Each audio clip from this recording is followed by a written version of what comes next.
Revelation 4488. From the 17th of November 1948. Heaven and Hell. I will not let anyone who gives himself to me as my own fall ever again. But anyone who remains in opposition to me is in great danger of losing the strength of my love completely and becoming hardened in his fundamental substance, an extremely agonizing condition which I would like to prevent. This truth, which has not been concealed from humanity from the start, resulted in the concept of heaven and hell, of a blissful and a wretched condition, which in people's imagination is a limited space, until ultimately the real truth, the condition, became less important in their imagination and only the place remained visualized by fantasy in every conceivable way. This gave way to many misguided thoughts so that the truth is now completely distorted and the human being no longer has any knowledge of what heaven and hell really mean. Life and death are heaven and hell. Busy, joyful activity in the most brightly radiating light is life. Weakness, helplessness, and deepest darkness are death.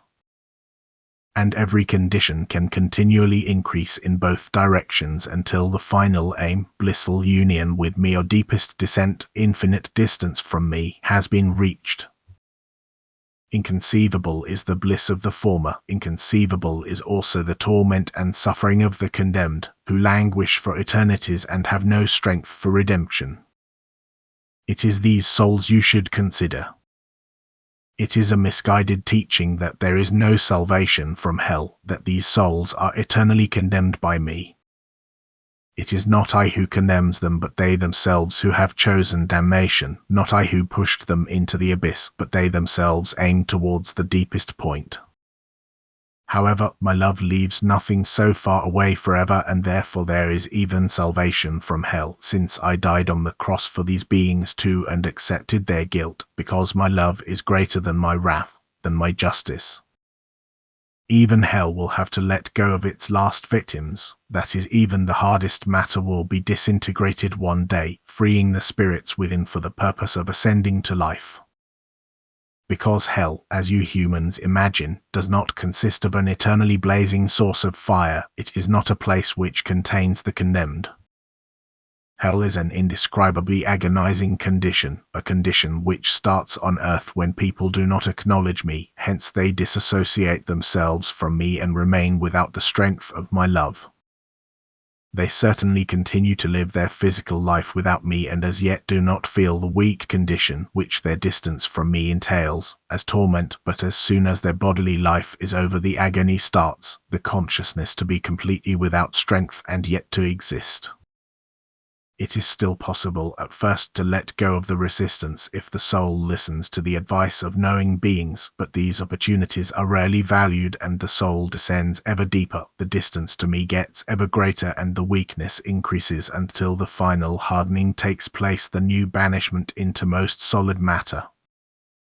Then an infinitely long developmental period will have passed and successfully for the spiritual substance which was once bound in matter and then set free as a human being in order to voluntarily strive for shedding every physical restraint.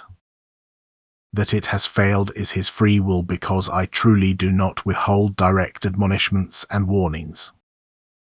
But hell has a far greater attraction than heaven, and the human being strives with utmost zeal towards matter again, which the soul had long overcome. And therefore it is also his fate. Matter will once again be the shell for the spiritual substance which had failed its final test of will. Hell has opened its gates wide, and countless souls will enter the darkness voluntarily.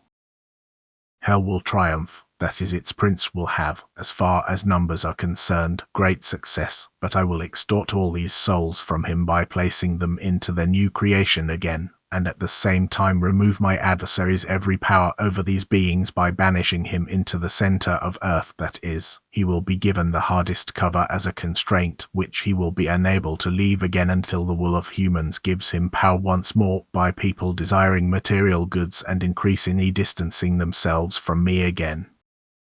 Then he will fight for the souls again, and this contest will be permitted so that the souls can prove themselves by choosing between me and him, because without the right decision no person can achieve blissfulness.